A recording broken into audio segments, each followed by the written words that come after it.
Kewajiban kita berjuang, bukan menang, saudara. Intinya jalankan saja perjuangan.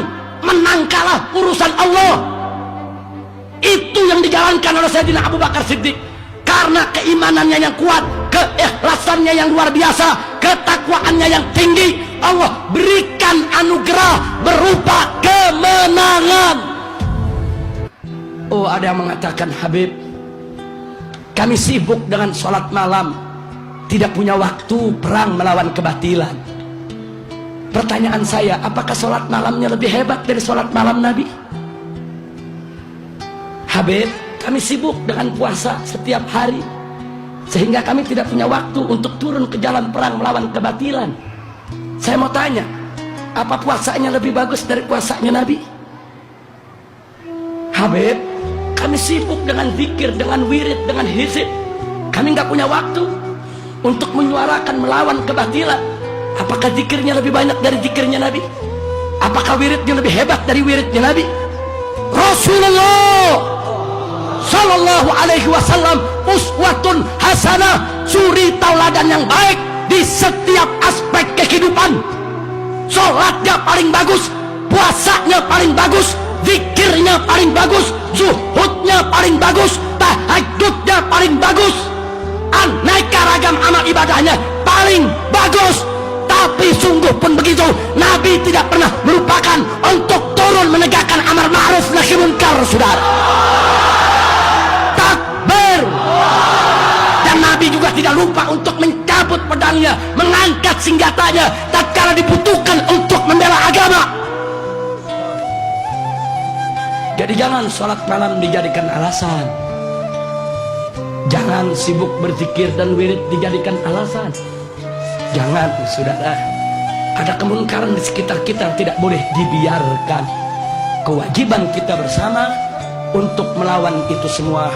Semoga Allah memberikan kemenangan. Amin ya rabbal alamin. Ingat, kewajiban kita berjuang, bukan menang, saudara. Bukan. Maka itu saya teringat tatkala Sayyidina Abu Bakar Siddiq radhiyallahu ta'ala anhu memutuskan untuk memerangi orang-orang yang menolak membayar zakat, saudara, dengan mengatakan zakat itu sudah tidak menjadi kewajiban agama lagi. Kemudian Sayyidina Abu Bakar Siddiq radhiyallahu ta'ala anhu memutuskan untuk memerangi mereka. Sayyidina Abu Bakar mendapat protes dari sahabat setianya, juga sahabat setia Nabi, yaitu Sayyidina Umar ibn Khattab radhiyallahu ta'ala anhu. Apa kata Sayyidina Umar? Ya khalifata Rasulullah, wahai khalifahnya Rasulullah, wahai Abu Bakar Siddiq, ittaqillah, takutlah engkau kepada Allah. Bagaimana kita memerangi mereka sementara mereka yashhadu an la ilaha illallah wa anna Muhammadar Rasulullah, sementara mereka masih memberikan kesaksian, masih mengucapkan 2 kalimat syahadat, mereka masih menegakkan sholat, mereka masih puasa Ramadan. Kenapa kita perangi mereka? Singkat cerita, saudara, setelah Sayyidina Abu Bakar Siddiq menyampaikan alasannya, tapi yang menarik adalah pada akhir apa beliau katakan. Beliau katakan, wallahi ya Umar, demi Allah hai Umar, andai kata aku hanya seorang diri, tetap aku akan perangi mereka agar mereka kembali ke jalan Allah. Walaupun sendirian, saudara. Sayyidina Abu Bakar tidak peduli, karena beliau yakin ini adalah perjuangan yang hak, yang mereka harus dikembalikan kepada yang hak, tidak boleh kompromi dengan kebatilan. Makanya beliau katakan, walaupun aku sendiri ya Umar, walaupun satu Madinah nggak ada yang ikut, aku sendirian perang, tetap aku perangi mereka agar mereka kembali ke jalan Allah. Setelah Sayyidina Abu Bakar mengatakan sedemikian rupa, Sayyidina Umar ibn Khattab radhiyallahu ta'ala anhu tidak ada pilihan kecuali sam'an wa ta'ah. Kami dengar, kami taat ya Abu Bakrin. Singkat cerita, Sayyidina Abu Bakar wafat, Sayyidina Umar menjadi khalifah. Lalu tatkala Sayyidina Umar menjadi khalifah, apa beliau katakan? Taulah Abu Bakar, andai kata tidak ada Abu Bakar dulu, niscaya syariat zakat sudah hilang, tidak diamalkan orang. Masya Allah.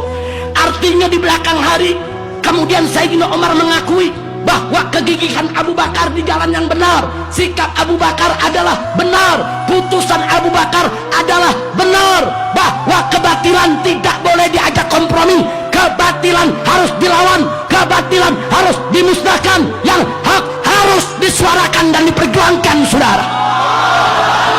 Takbir. Kenapa Sayyidina Abu Bakar begitu keras, bersikukuh gigih, walaupun sendiri akan beliau lawan? Padahal yang namanya sendirian melawan musuh begitu banyak, di atas kertas kalkulasi ilmu perang tidak akan menang, saudara. Tapi kenapa Sayyidina Abu Bakar tetap gigih? Jawabnya seperti yang saya katakan tadi, kewajiban kita berjuang, bukan menang, saudara. Intinya jalankan saja perjuangan, menang kalah urusan Allah. Itu yang dijalankan oleh Sayyidina Abu Bakar Siddiq. Karena keimanannya yang kuat, keikhlasannya yang luar biasa, ketakwaannya yang tinggi, Allah berikan anugerah berupa kemenangan. Jadi kemenangan itu adalah minhatun ilahiyah, anugerah ilahi, saudara. Manakala kita sudah berjuang, manakala kita sudah menjalankan kewajiban dengan ikhlas karena Allah, enggak usah khawatir, kemenangan akan menjemput kita, saudara. Kenapa? Karena Allah berjanji dalam ayat yang lain, faqala ta'ala in tansurullah yansurkum wa yutsabbit aqdamakum. Allah yang menyatakan dalam Al-Quran, jika kamu sekalian menolong Allah, membela Allah, memenangkan agama Allah, yansurkum, niscaya Allah pasti memenangkan kamu sekalian. Ini janji Allah, saudara. Maka itu dalam perjuangan yang penting adalah satu, laksanakan saja kewajiban kita dengan syarat ikhlas mencari ridha Allah. Soal menang kalah, serahkan saja kepada Allah. Fa idza azamta fatawakkal 'ala Allah. Kalau kau sudah membulatkan tekad, maka tawakallah, serahkan kepada Allah tentang hasilnya. Alhamdulillah.